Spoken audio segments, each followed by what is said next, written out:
Shalom Uvrachá. Nossa parashá nos conta sobre Aaron HaKohen. Aaron HaKohen, o irmão de Moshe, ele foi escolhido para ser o patriarca dos sacerdotes do nosso povo. Ele foi ungido, o Kohen Gadol, o sumo sacerdote, e a partir de lá, o filho, neto, bisneto, tataraneto, até hoje, todos os descendentes de Aaron HaKohen, eles são chamados de Kohanim, os sacerdotes do nosso povo. É claro que tem critérios, quer dizer, se o pai era um Kohen e a mãe não era judia, então o filho não é judeu, quer dizer, ele não é Kohen também. Ou se o Kohen casou com uma mulher que pela Torá seria proibida para ele, como no caso, uma mulher judia que teve um casamento judaico, kasher, válido, e depois fez um divórcio judaico, mesmo se fosse a própria esposa dele, ele se divorciou e se casou de novo com a própria esposa, o filho já não é Kohen, porque seria proibido para o Kohen casar com uma divorciada. É permitido para ele casar com viúva. Tem todos os critérios para o filho ser Kohen, mas na prática, se ele está dentro desses critérios, ele não precisa ser ungido novamente, ele já nasce Kohen. Como o rei Davi foi ungido para ser o rei de Israel. Então essa palavra unção em hebraico é Meshichah. A pessoa que é ungido é chamada de Mashiach. Então o rei Davi era o Melech HaMashiach, o rei Mashiach. Os padres antigos, por interesse da mitologia, da idolatria do cristianismo, eles não traduziram essa palavra, porque senão tiraria o JC dessa... Eles queriam colocar o JC como a maior autoridade judaica, que é o Melech HaMashiach, mas sendo que o José não tinha a ver com a história, então eles transliteraram como Messias, para a pessoa não entender do que se trata aqui. Mas sendo que hoje não é uma aula sobre esses assuntos, foi só um beliscãozinho, só uma cutucada no meio da aula, né? Mas o nosso assunto é Aaron HaKohen. Na hora que Aaron HaKohen ele foi ungido, o filho já nasce Kohen. E Aaron teve um motivo para ele ser ungido, para ele se tornar o Kohen. Da mesma maneira que Moshe Rabbeinu, ele foi escolhido porque ele tinha um nível de bondade acima da média. Como Moshe Rabbeinu foi escolhido para ser o nosso o Mashiach, vamos dizer assim, mas aí não se aplica a palavra Mashiach porque ele não foi ungido, mas ele fez essa função, tipo o nosso do português daria redentor, né? Deus me livre, mas aí volta de novo, escorrega lá para a mitologia, para a idolatria cristã. Então não vamos usar a palavra redentor, vamos chamar ele de nosso líder. Mas como Moshe Rabbeinu se tornou nosso líder, porque ele foi escolhido por Hashem, por Deus, para ser o nosso líder, ele era pastor de ovelhas do Yitro. Yitro, o Kohen de Midian, que deixou todas as idolatrias e veio para o judaísmo. E Moshe Rabbeinu levou as ovelhinhas, um carneirinho fugiu até o Monte Sinai. Então Midian, que provavelmente devia ser na Arábia Saudita, né, do lado oriental da península do Sinai, o carneirinho ele chegou no Monte Sinai, então devia ser bem pertinho do Midian, a ponto do carneirinho conseguir correr um pouco e chegar lá. Moshe Rabbeinu correu atrás do carneirinho, então ele deixou o rebanho inteiro para correr atrás do carneirinho, quer dizer que é bem próximo mesmo, que Moshe Rabbeinu poderia ter controle das duas coisas. O Monte Sinai da Torá, né, não é o Monte Sinai de hoje, lá do Ministério de Turismo de Israel. Monte Sinai da Torá pertinho da Arábia Saudita. Mas pertinho assim, de correr até lá. E Moshe Rabbeinu, diferente de qualquer outro pastor que ficaria muito bravo com o carneirinho e iria dar uma surra no carneirinho, iria bater muito no carneirinho para o carneirinho aprender a não fugir mais, Moshe Rabbeinu, na hora que ele viu que o carneirinho estava cansado, ele falou: coitado, você me aprontou e você cansou, então tem duas possibilidades: ou bater nele por ter aprontado, ou carregar ele por ele estar cansado. Moshe Rabbeinu optou pela opção mais nobre. Ele falou pro carneirinho: você deve estar muito cansado, né? Que você me deu esse susto, fugiu tanto. Carregou o carneirinho nas costas. Nessa hora Hashem se revelou para ele. Moshe, ele viu um arbusto incandescente. A gente não vai falar uma sarça ardente, porque se você for hoje na floricultura e falar que você quer comprar uma sarça, vão te mandar para o supermercado e falar que sarcinha tem no supermercado.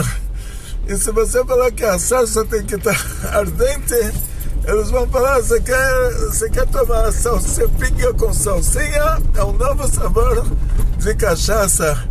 Pinga com salsinha, sarça ardente. Então, o certo, a tradução para o português, o nosso português, né, não o português de Portugal de 500 anos atrás, a tradução seria um arbusto incandescente.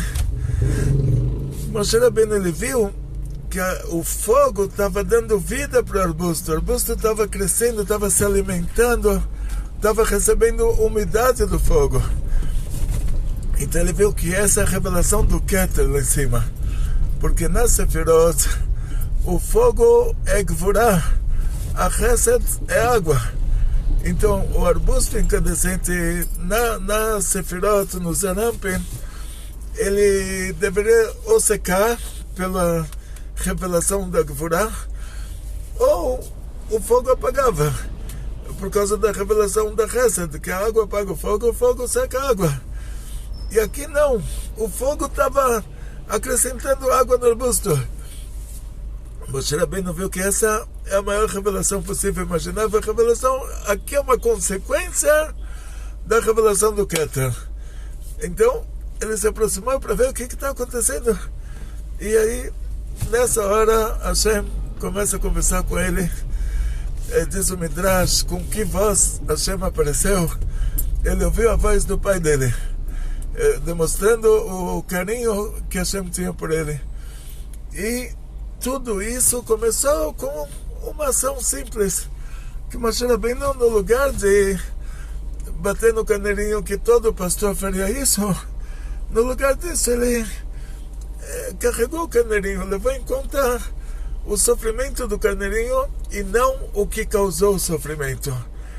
Então Moshe Rabbeinu, ele falou para Moshe, ele está entendendo que o povo de Israel no Egito está nessa situação. Eles fizeram para merecer, eles eram reencarnação de 3 gerações que fizeram atrocidades, que eram as gerações que causaram o dilúvio, a geração da Torre de Babel, as gerações da Sodoma e Gomorra.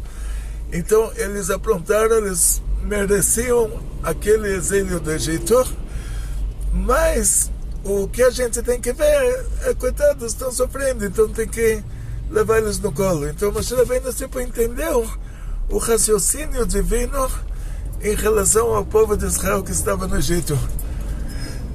E aí ele viu a revelação do Keter, que era tipo o jeito que Hashem vai tirar o povo de Israel do Egito, quer dizer, a mesma coisa, o mar vermelho que vai ser a nossa salvação, vai ser a morte dos egípcios. Quer dizer, a mesma coisa que vai ser boa para um, vai ser ruim para outro. E isso era a revelação do Keter, quer dizer que os dois opostos se alimentam. O fogo estava dando umidade para o arbusto.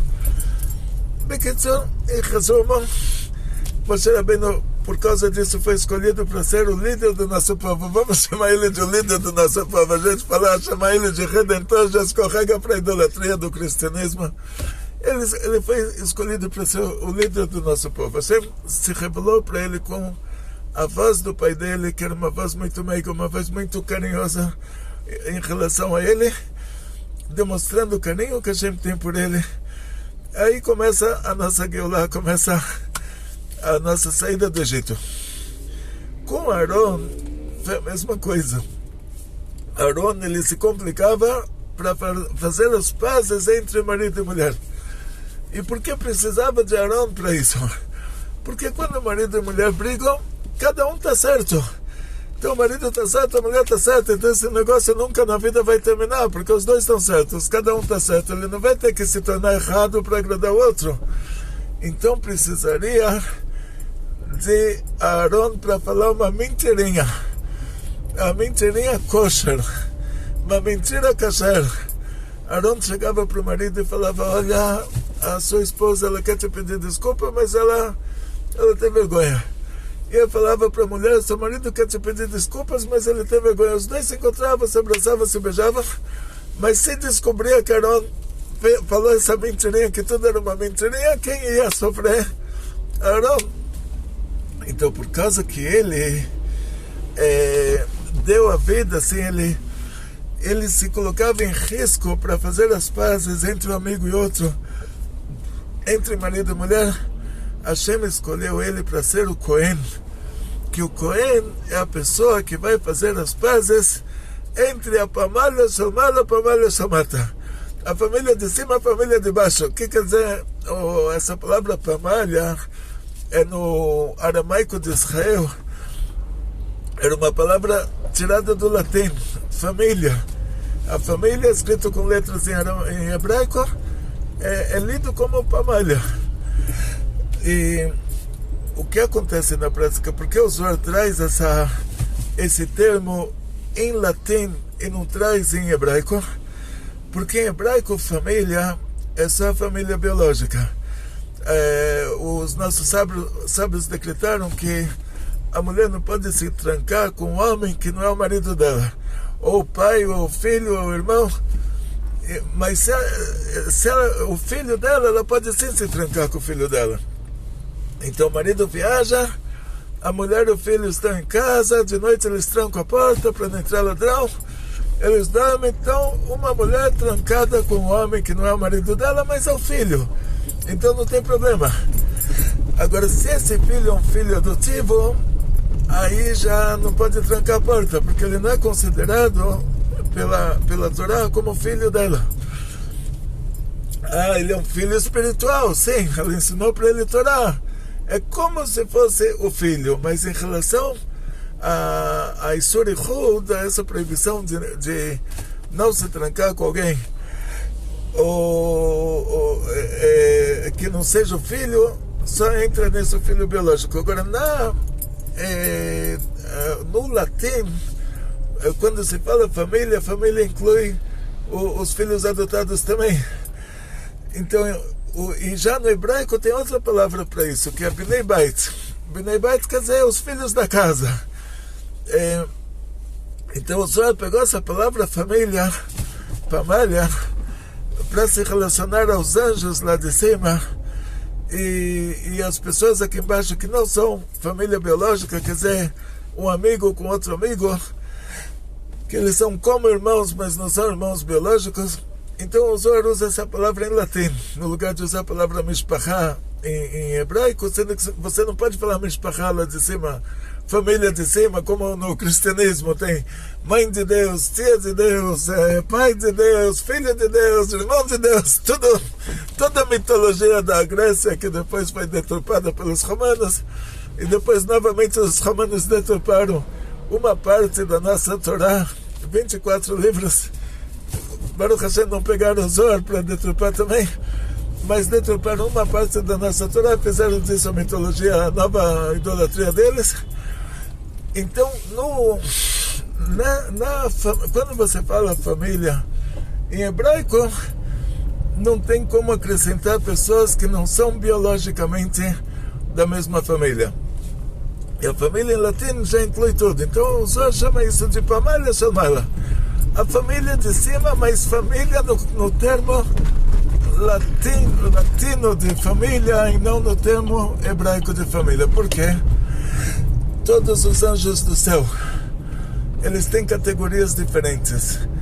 Os anjos do mundo de Briá, um anjo do mundo de Briá é primeiro escalão, ele é chamado de Saraf. Saraf, o plural é Serafim. Mas Serafim já é o plural, não é que um anjo lá é Saraf. Um Saraf, dois Serafim. O mundo abaixo, o mundo de Yetzirah, os anjos de Yetzirah são chamados de Hayot HaKodesh. O mundo de Asiá, os anjos de Asiá são chamados de Ofanim. E no mundo, quando a gente fala sobre anjos de mundos diferentes, a gente vai chegar também a anjos do lado impuro. Esses anjos do lado impuro, eles são 70 anjos que representam 70 povos, que todos os povos do mundo e todos os países do mundo, eles têm 70 raízes diferentes. E cada raiz dessas é controlada por um anjo que recebe a cota de vitalidade pro país dele, pro povo dele, e repassa para eles.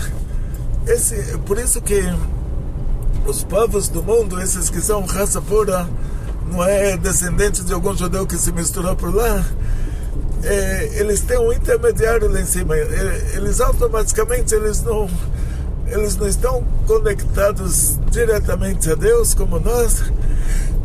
Eles têm um intermediário. Eles têm esse anjo que intermedia entre Deus e eles. Por isso a Índia pode fazer 1001 idolatrias. Eles podem rezar para ratos e para gatos e para elefantes, e a chuva continua caindo e a terra continua dando as frutas, enquanto que a gente não. Se a gente faz idolatria, a gente perde dinheiro. Quer dizer, não chove, a árvore não dá frutas, então quer dizer, a gente não tem intermediário. E eles têm, quer dizer, o anjo que intermedia entre a cota de vitalidade que é repassada lá de cima e eles, aquele anjo não cobra deles nenhum critério. Eles podem fazer tudo o que eles quiserem, eles recebem essa cota. E quando a gente se comporta errado, esses anjos eles sugam da nossa cota e repassam para os povos do mundo. E junto com isso, Hashem falou para Avraham que todas as famílias do mundo vão ser abençoadas no mérito dele. O que quer dizer? Quando os judeus moram num país, aquele país é abençoado no mérito dos judeus que estão lá. Quer dizer, eles recebem fora a cota normal que o anjo deles repassa.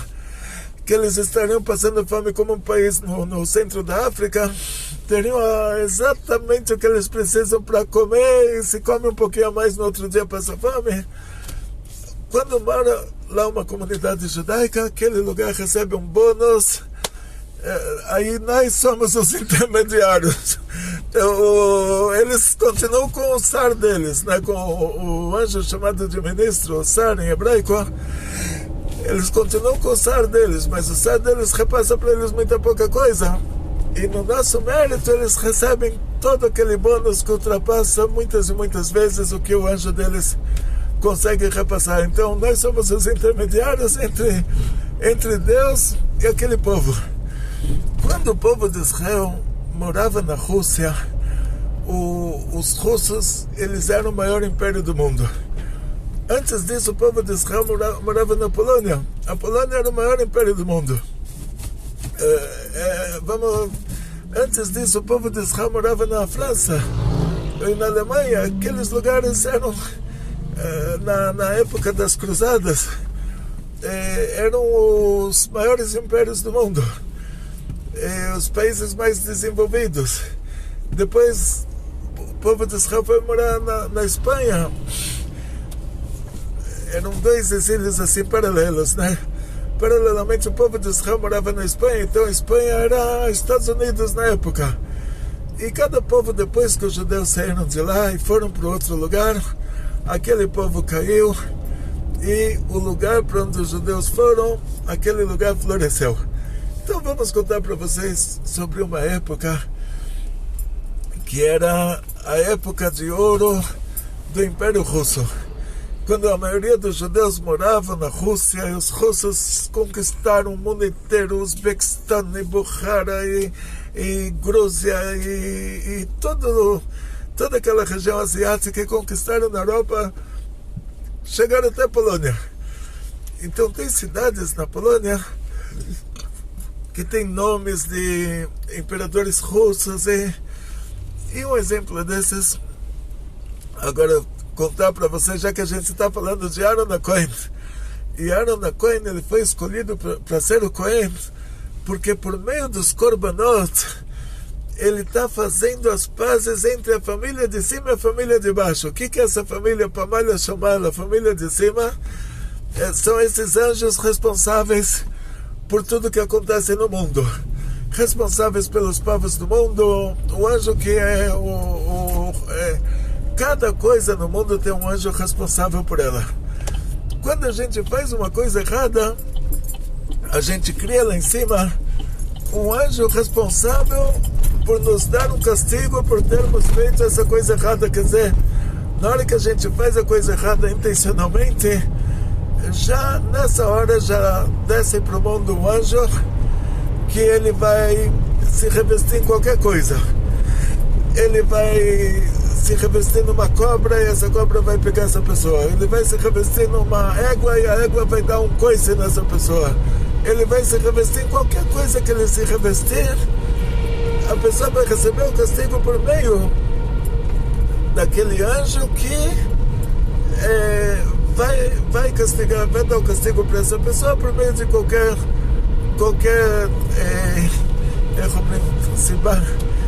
de qualquer motivo do mundo. Então, como a gente se livra desse mecatrek, desse kitruk, como a gente se livra desse kitruk, desse anjo, que é um anjo promotor, por isso ele é chamado de kitruk, a gente se livra dele, alguma coisa a gente tem que dar para ele. Então, era feito o korban no Beit HaMikdash, o pessoal fez uma coisa errada, ele traz um sacrifício. Tipo, o anjo leva o sacrifício no lugar de levar a pessoa continua viva, o animal morre no lugar dele. Então, o Aaron, ele conseguia fazer as pazes entre a família de cima e a família de baixo, o que quer dizer que a gente continua vivo, e o anjo faz a função dele, quer dizer, e não precisou matar alguém para isso. Então ele conseguia fazer as pazes, cada um ganhou o que ele queria, a pessoa ganhou de ficar vivo, o anjo ganhou que ele levou uma vida. O anjo veio para levar a vida dessa pessoa, e ele levou uma vida, levou a vida do animal. Então o anjo ficou conformado e a pessoa ficou conformado, que continuou vivo. Então quer dizer, os dois saíram ganhando, fizeram as pazes. O anjo já não vai mais matar a pessoa, e a pessoa já não vai mais fazer aquela coisa ruim que causou o nascimento desse anjo. Então essa é a equação. Assim, Aaron, ele foi escolhido por ter sempre feito as pazes entre as pessoas. Ele foi escolhido para fazer as pazes entre a família de cima e a família de baixo. E isso envolve também os 70 anjos responsáveis pelos 70 povos. Por isso em Sukkot tinha todos aqueles korbanot, os 70 bois que eram relacionados aos 70 povos. E nós sabemos, quando dois anjos desses se pegam lá em cima, que cada anjo, ele está, como se fala agora em português de novo, vamos dizer assim, ele está processando o outro, porque o outro está recebendo uma cota maior do que a dele, tanto em espaço territorial, quanto em outros aspectos. E aí esses anjos começam a se pegar lá em cima, e isso causa automaticamente uma guerra aqui embaixo entre os povos do mundo. E essa guerra não precisa ter motivo nenhum, como a guerra da Rússia com a Ucrânia, que não teve absolutamente motivo nenhum. E a gente sofreu com esses dois povos. Os ucranianos foram muito antissemitas durante toda a história. Está escrito que o Baal Shem Tov, ele nasceu na Ucrânia porque lá foi derramado muito sangue judeu, como Mesiras Nefesh, que deram a vida pelo judaísmo, foram mortos pelos ucranianos, e para poderem continuar sendo judeus. E a mesma coisa aconteceu na Rússia, quer dizer, os dois não são, como se fala, a gente fala aqui em São Paulo, nem um nem outro não são flor que se cheire, né? Mas nós rezamos sempre para que não haja guerras no mundo, para que pessoas não morram. Mas assim, na hora que o Tsar, que é chamado de ministro, é o anjo responsável pela Rússia lá em cima, ele se pegou com o anjo responsável pela Ucrânia.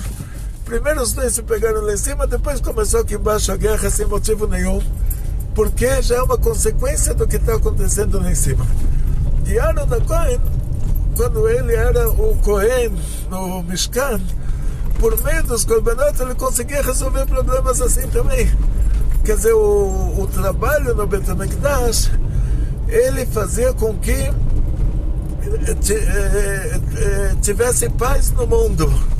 Ele fazia com que o mundo fosse um mundo do jeito que Hashem criou, um mundo habitável.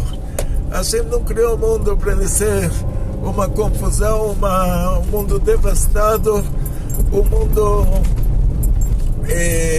vazio e desolado.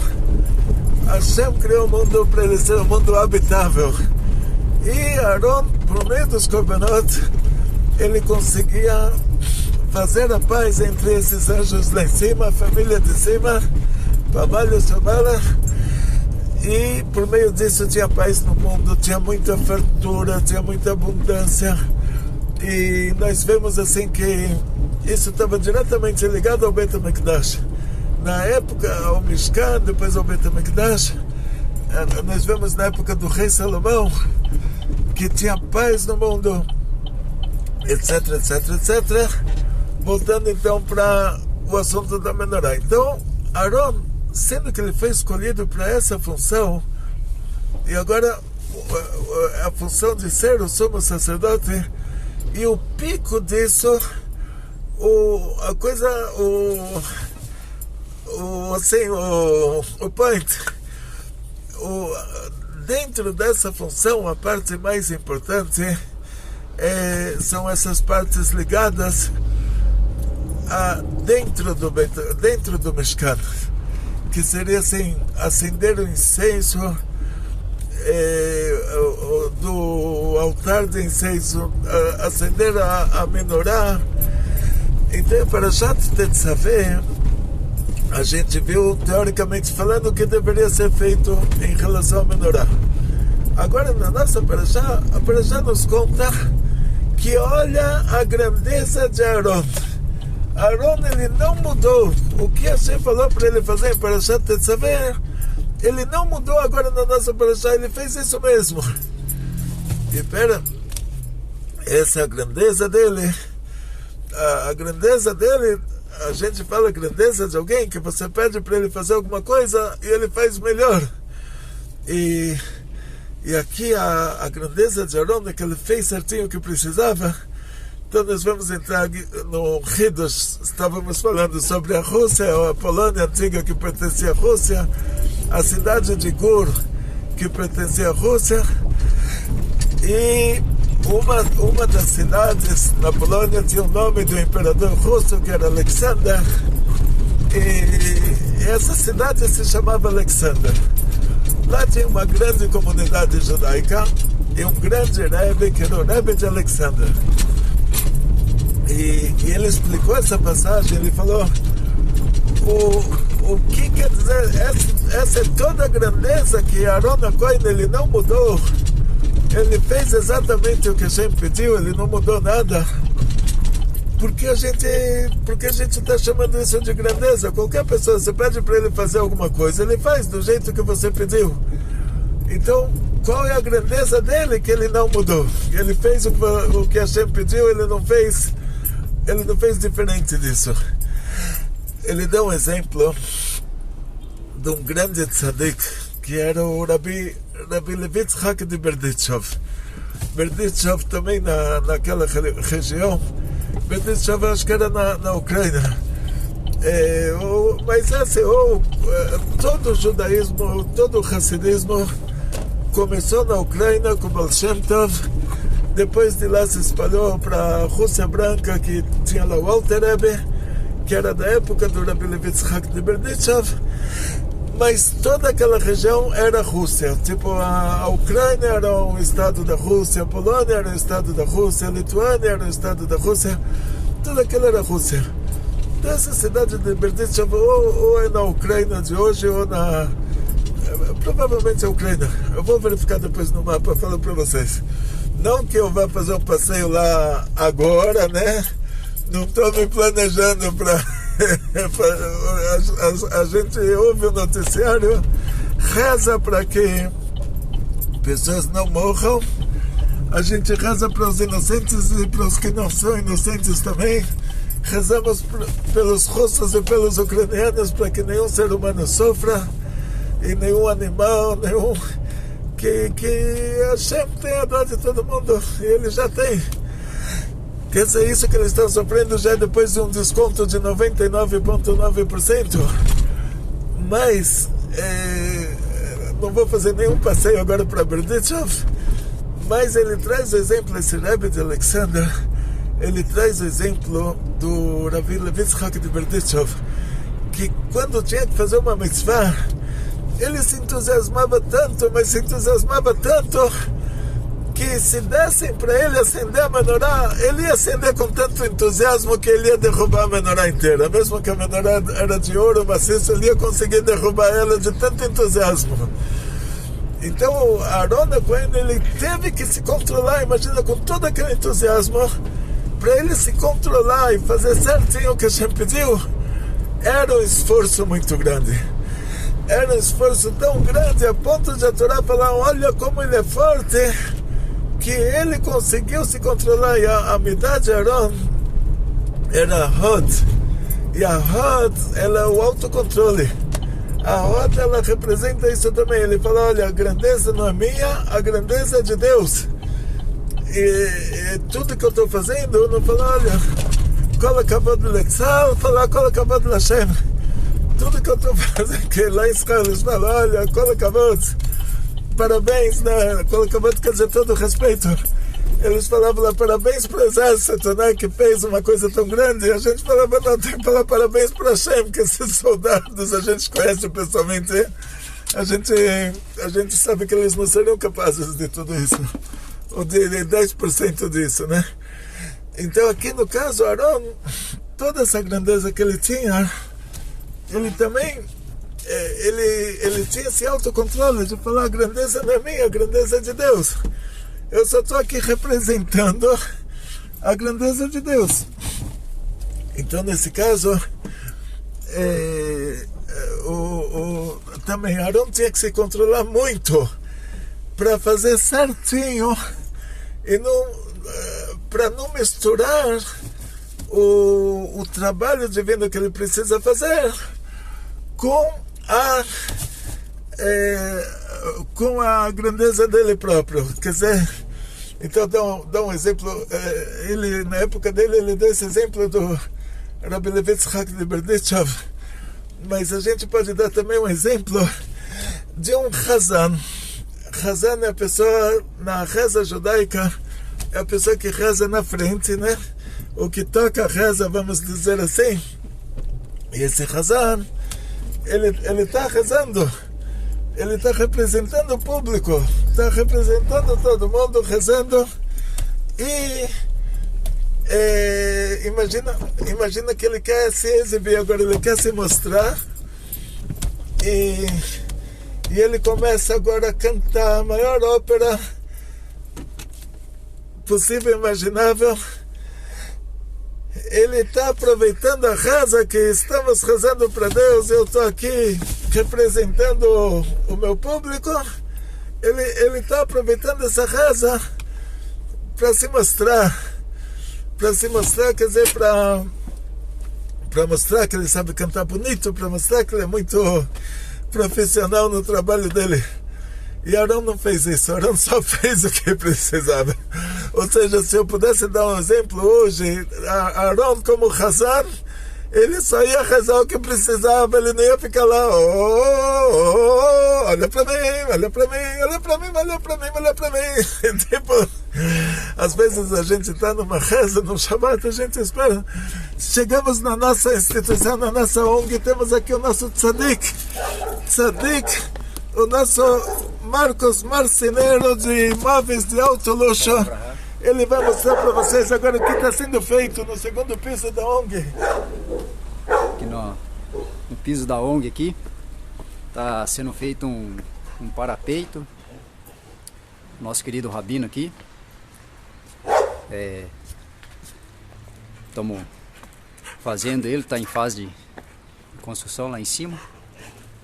Não sei se vai dar para ver aqui bem certo, lá em cima ali, no caso. Vai ser todo fechado ali. No caso, o nosso querido Rabino fazer as aulas que ele pretende fazer ali. E estamos aqui fazendo daí esse parapeito aqui. Opa, olha! Uau, uau.